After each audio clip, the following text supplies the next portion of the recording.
How to restore deleted items on Google Keep Notes.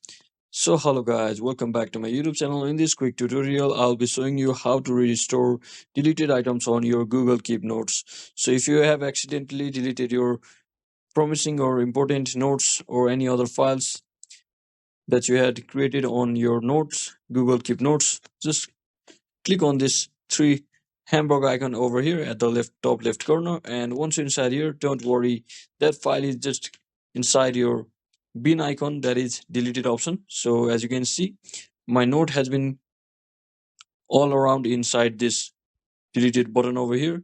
So you can just tap on it and restore by simply tapping on this clock like icon over here, and your notes or any other files should be restored just like this. So I hope this video was helpful guys. If it was, don't forget to like and subscribe to the channel. See you on the next one.